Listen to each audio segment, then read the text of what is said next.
Yo, assalamualaikum warahmatullahi wabarakatuh. Siwa-siwa dimanapun anda berada, tentunya tetap semangat dalam menjalani hidup. Emangnya siapa nggak semangat?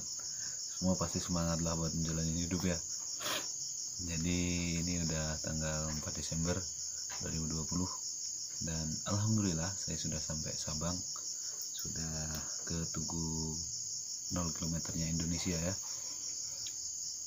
Tadi siang udah ke sana dan sekarang saya berada di base campnya Bang Radi di Sabang ya. Ini kalau biker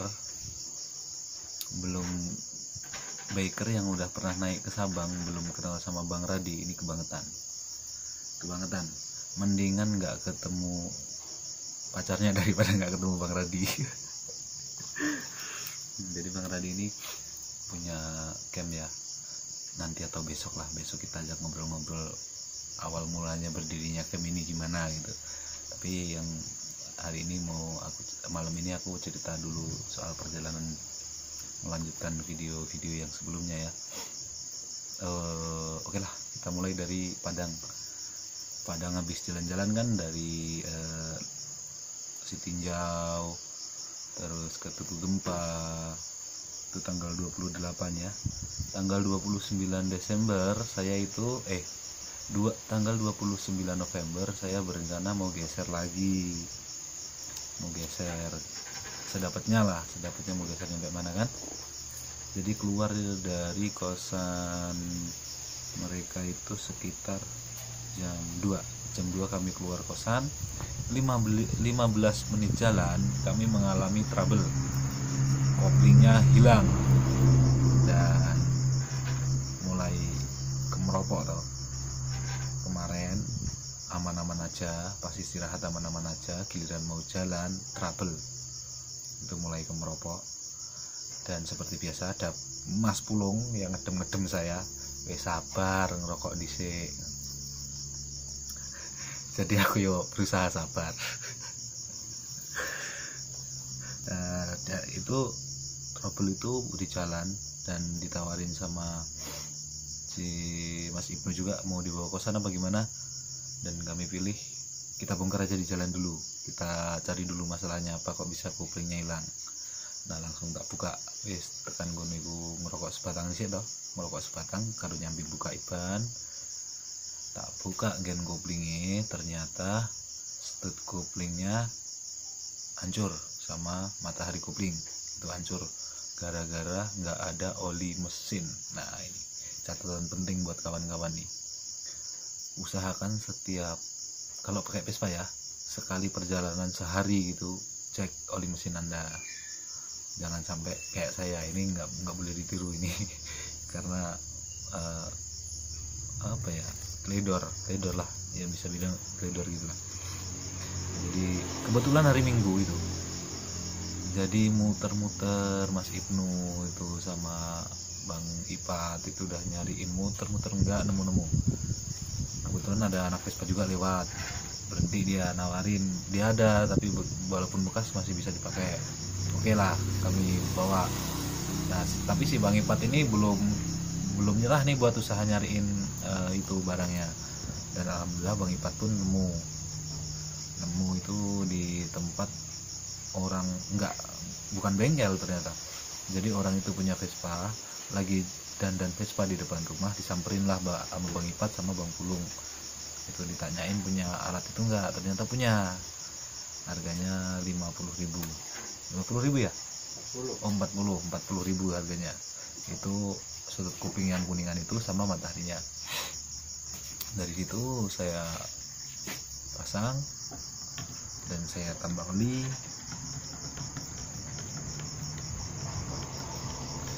Sampai jadi itu sekitar jam setengah 4 kami gas keluar dari Padang, karena udah setengah 4 tanggung juga kan, mau istirahat juga tanggung. Jadi kami jalan malam ya. Kami berguyur sampai jam 10. Kami emang niat berhenti jam 10 ya, alhamdulillah jam 10 itu udah nyampe Lubuk Sikaping. Itu sama abang siapa di Lubuk Sikaping kemarin ya? Akbar. Ya, dikondisiin sama Bang Akbar, terus Mas Andre ya, Andre Lubuk Sikaping, sama kawan-kawan Lubuk Sikaping, sekuturis Lubuk Sikaping itu pada ngumpul semua di sana. Kami nginap lagi di sana semalam. Lanjut ke 30 Novembernya. 30 November kami ada sedikit trouble, yaitu knalpot patah lagi itu knalpot. Jadi kami las dulu knalpotnya di tempatnya seksi apa ya, pokoknya klubnya itu seksi gitu, ngelas gratis itu, nggak disuruhnya bayar, ya udah terima kasih gitu aja. Jadi itu yang punya klub apa ya, yang punya secretnya, basecampnya itu punya Vespa tank, Vespa tank.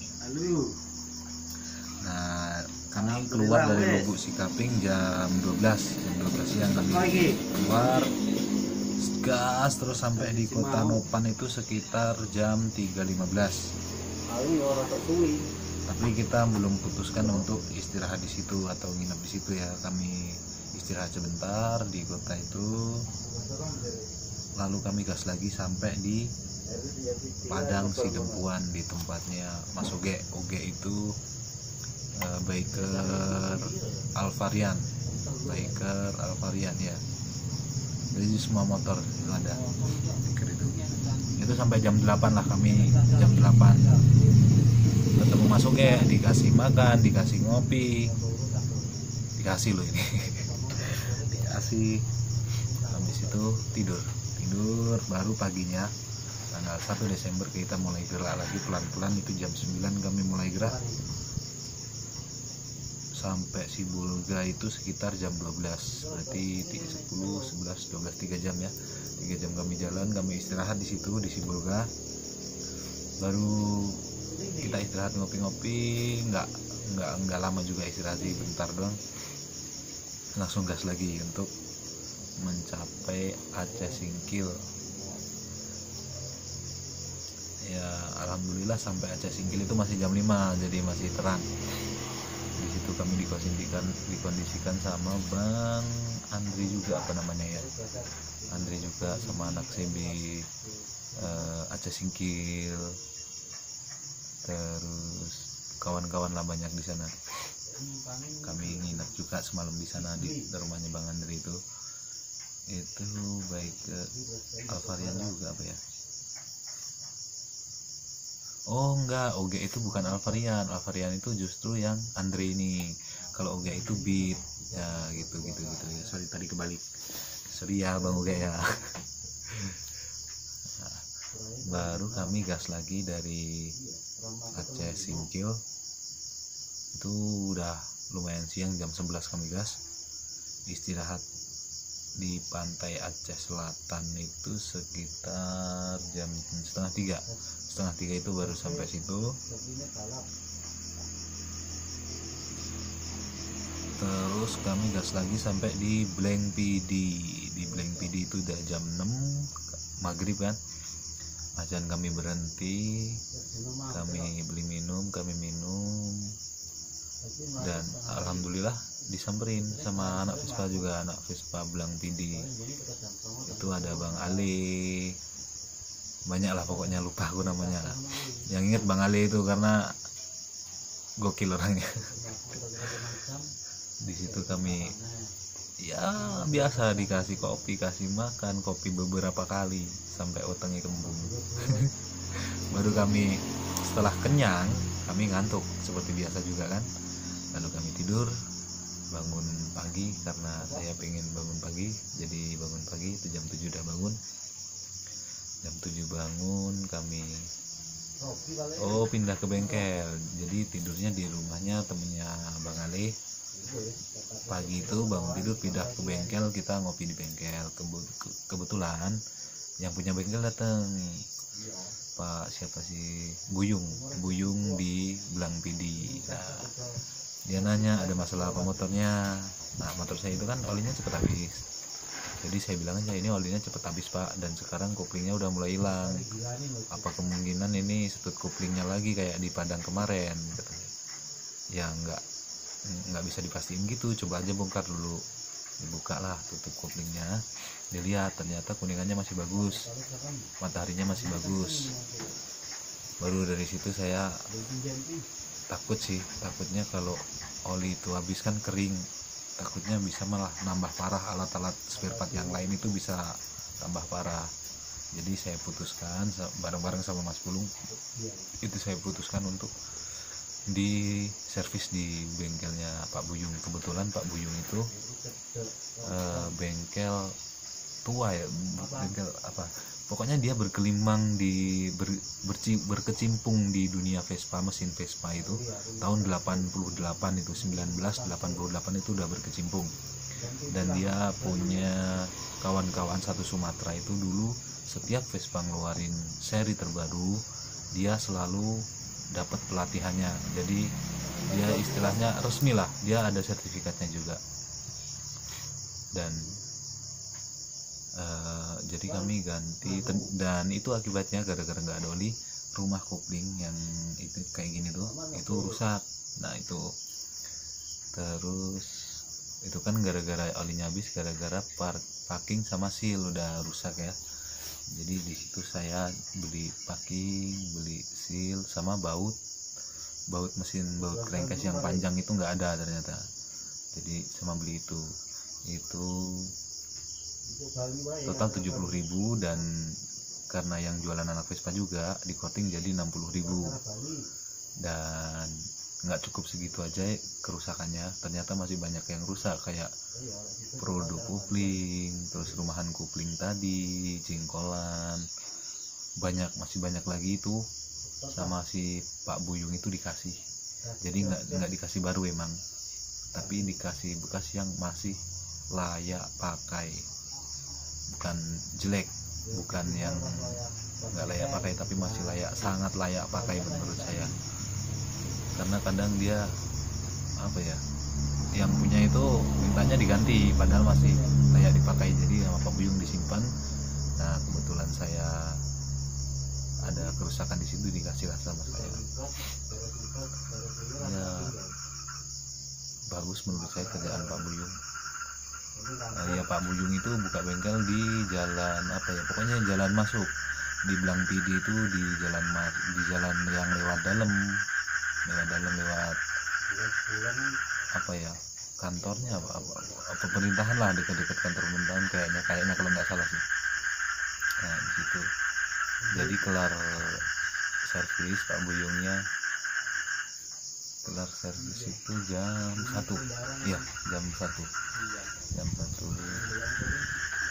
jasa servis di tempat Pak Buyung, bongkar mesin habis, cuci bersih semua, pokoknya dibikin oke. Itu 250 sama Pak Buyung. Udah jadi jam 2 kami gas lagi. Baru 1 jam kami gas dari bengkelnya Pak Buyung, sekitar 1 jam jalan, itu sok saya patah ke belakang. Dan udah saya bongkar, saya ke tukang las, minta tolong sama orang sekitar buat nganterin ke tukang las. Listriknya padam, langsung kemeropok lagi. Tapi kali ini Mas Pulung nggak ngedem, karena emang jauhan, dia di motor, saya di bengkel. Mulai kemeropok, cenut, balik lagi ke motor, pusing. Terus saya nyalain rokok lagi, seperti ini saya nyalain rokok waktu itu.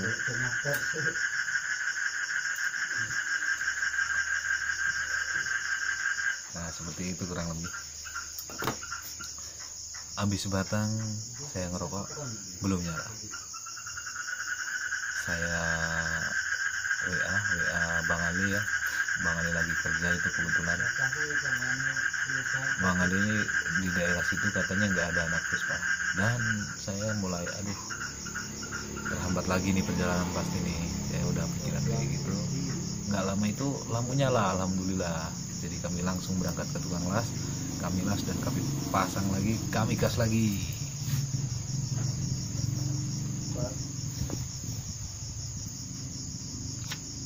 Kami gas lagi.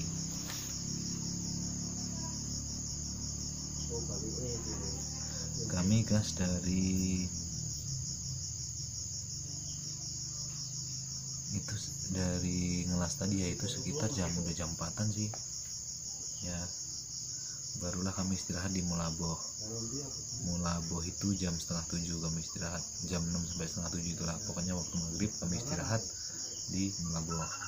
Baru setelah itu kami gas lagi sampai di Calang, bukan Calong, sampai di Calang itu pukul 10 malam. Itu kami paksakan sebenarnya, kami niatkan untuk jalan malam karena siang tadi udah nggak jalan tuh sehari, jadi malam itu harus jalan juga, itu pikiran saya. Dan Mas belum setuju, ya udah kami jalan malam sampai Calang itu jam 10. Dan di sini di SPBU Calang ini saya ketemu sama sekuturis senior. Dia udah jarang bervespa, tapi masih ada vespanya. Jadi disamperin kami, kamu udah makan? Udah pak. Kapan? Tadi pak. Sekarang makan lagi ya? Nggak mau pak, masih kenyang. Nggak, kamu makan aja dulu. Mau sate padang apa? Sate padang kacang atau sambal apa gitu? Enggak pak, kamu udah kenyang, kata saya. Tetap aja dipaksain. Enggak, kamu makan dulu aja, santai dulu di sini, istirahat dulu, kata. Ya udah pak, nggak apa-apa, satu aja. Maksud saya satu bungkus buat berdua gitu kan, biar nggak terlalu kenyang. Nggak mau bapaknya. Nggak, berdua apa, satu-satu kan. Saya pesenin 2 udah. Udah, yang penting kamu makan aja dulu, istirahat. Kalau mau gas terus nanti istirahat dulu di sini, katanya. Ya ngobrol-ngobrol kesana kesini, ternyata beliau punya kawan juga di Lampung, tapi aku belum ketemu ya, masih lupa aku namanya. Habis dari situ istirahat mungkin setengah jam, kami gas lagi nyampe di Lanmo ya, di Lanmo itu ya udah Aceh. Lanmo itu jam 12:15 itu saya sampai Lanmo. Dan abis Lanmo itu sebenarnya kalau kita jalan siang itu kita kan nanjak ke gunung, jadi ke pinggiran gunung gini, sebelah kirinya udah laut. Dan itu kalau sore sunsetnya gini, kayak saya cuma lihat fotonya karena pas lewat situ malam, jadi nggak tahu. Dan itu sayangnya, aduh, nggak bisa lihat sunset. Dan di bawahnya itu pantai ya, jadi nggak bisa lihat juga. Dan itu kan naik gunung tuh di hutan-hutan, pas di hutannya knalpot saya copot, aduh, jadi buat tahanannya itu patah, copot, krosok. Mau nggak berhenti kok kayak gitu, mau berhenti lumayan merinding, ujung-ujungnya berhenti. Kami benerin cepet-cepet dengan cepat kilat, udah beres, gas lagi nyampe itu udah nggak istirahat lagi tuh, nyampe pelabuhan di Banda Aceh itu jam 4 kami sampai di pelabuhan Banda Aceh. Kami nunggu kan, bukanya jam 5, kami nunggu di situ, ketiduran juga saya nunggu. Terus jam 5 itu udah pada buka, udah pada masuk, mobil-mobil udah pada masuk. Saya mau masuk itu nggak jadi, keluar dari daerah pelabuhan. Saya cari kopi, cari minum, ngerokok dulu, cuci muka kan. Barulah jam 7 kami gas ke pelabuhan lagi buat nyebrang. Jam 7:30 kami mulai naik kapal. Jam 8 kapal berangkat. Kapal sandar itu sekitar jam 9:30. Kita jam 10 itu udah keluar kapal. Kita jalan sekitar setengah jam, 15 menitan lah. 15 menit dari pelabuhan hujan. Jadi kami istirahat di warung, ngopi, makan roti, merokok lagi sambil nunggu hujan reda. Ternyata nggak reda-reda. Ya udah kami terabas. Kami terabas itu jam berapa ya, udah siang, udah jam 12 atau setengah 1 gitu. Pokoknya kami terabas hujan-hujanan nyampe di Tugu kilometer 0 itu jam 1, hujan-hujanan ya, pengorbanan. Nggak taunya tempat yang mau saya tuju ini di base camp ini itu sebelum Tugu. Jadi harusnya kalau saya tahu itu saya ke base camp dulu, istirahat apa inilah, ganti baju kan, apa istirahat gimana baru ke Tugu. Itu enggak, langsung ke Tugu udah jadi basah-basah ke Tugu, dan di sana baru sejam udah terasa dingin di badan, dan kami putuskan untuk turun. HP juga udah lowbat, kami turun dan kami cari base camp, dan alhamdulillah ketemu, dan sekarang udah di base camp. Udah makan, udah ngopi, ini masih ngopi. Ayo kawan, mari ngopi. Dan alhamdulillah sampai Sabang, sampai Tugu kilometer 0 kilometer Indonesia ya. Oke lah, pokoknya terima kasih banyak buat teman-teman yang udah ngondisiin di jalan tanpa terkecuali lah pokoknya ya. Ada yang mulai, mungkin aku bisa ingat-ingat mulai dari di Sekincau ada Mas Agus Vempi itu ya, Vespa Sekincau itu udah kami kesana, udah dijamu, dibawain sangu, alat-alat motor dibawain, terima kasih. Terus di Seluma Bengkulu Mas Temon Keling, sekarang Keling Ompong ya, Keling Ompong, sama Mas Kiki, Mas Yoga, dan kawan-kawan semua yang ada di sana. Terima kasih udah ngajakin kami jalan-jalan ke pantai, bantuin kami benerin motor. Pokoknya terima kasih. Terus ke Bandar Jaya. Di Bandar Jaya ada Mas Yunif, Mas Eki, Mas apa lagi, banyak itu di Bandar Jaya itu kawan-kawan sih di BCC Bengkulu ya. Sudah ngondisiin kami juga nginep di sana. Kami nyuci baju di sana. Alhamdulillah, terima kasih Mas Yunif udah ngondisiin kami. Habis dari situ kemana ya? Oh, di Tapan. Di Tapan itu ada Bang Meki ya. Bang Meki itu warung pinggir jalan di Tapan. Kebetulan saya nyampe Tapan itu udah mulai gelap, jadi saya pengennya istirahat di Tapan. Saya tanya sama dia yang jaga warung kan, Om, ada nggak di daerah sini anak Vespa gitu? Dia bilang nggak ada kalau daerah sini. Emangnya kenapa? Kami mau istirahat Om. Nggak apa-apa, kamu istirahat di sini aja katanya, di warung ini, tapi apa adanya. Kamu istirahat aja di sini, besok baru gas lagi. Ya udah Om, kalau gitu nggak apa-apa. Tapi dibantuin nama dia cari channel-channel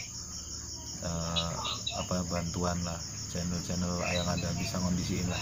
Dapatlah di Indrapura. Itu Mas Adit dan kawan-kawan itu. Jadi habis maghrib itu kami gas ke Indrapura. Itu sekitar 1 jam. Nyampe lah kami di base campnya Mas Adit. Di sana kita ya dijamu pagi, dikasih sarapan, ngopi, ngerokok pun iya, baru kami boleh jalan. Terus lanjut lagi di Balai Salasa. Dari Indrapura itu jalan 1 jam, itu ada Balai Salasa namanya. Di sana ada Bang Andre sama Andra yang udah ngondisiin kami berdua. Diajakin mandi di kali belakang rumahnya Mas Andri itu. Lumayan gede kalinya, saya takut tanyut, makanya saya diikat kakinya. Udah mandi di situ, keramas kan saya di situ. Baru habis mandi sholat Jumat, baru kita berangkat ke Padang. Sampai Padang malam sama Bang Ibnu, Bang Ipa, terima kasih pokoknya dah. Terus di mana lagi habis Padang? Di Dempungannya.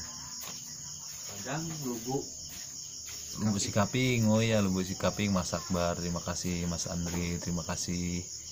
terus maju lagi ke Sidempuan Mas Uge, terima kasih. Maju lagi ke Singkil Mas Andre ya namanya ya, lo nggak? Mas Andre, siapa lagi? Mas Diki, Nah itu terima kasih lah pokoknya udah ngonderin dan kami. kawan-kawan. Kawan-kawan CB Singkil juga terima kasih. Habis itu kita gas lagi kemana? Habis ke situ Terima kasih banyak buat sekretaris senior di Calang. salah. Pokoknya iya Calang, di SPBU Calang. Oh iya. Pokoknya kalian panutan kami. Dan mungkin itu aja cerita perjalanan kami ya. Ini di base camp ini mungkin saya bikin video besok, kita ngobrol-ngobrol sama yang punya base camp. Oke, thank you. Sekian dulu video dari saya. Assalamualaikum warahmatullahi wabarakatuh.